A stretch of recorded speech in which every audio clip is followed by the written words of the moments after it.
Good morning. Ito pala yung paligid namin guys ng puro ulap oh. Ayan, puro ulap. Yung bahay ko hindi masyado makita kasi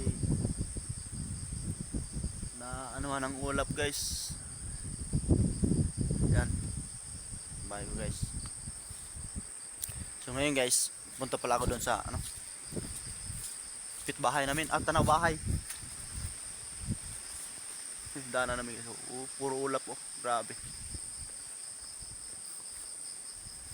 Ito pala yung bundok namin, bundok ng lugar ng Budlis. Putik yung daanan guys.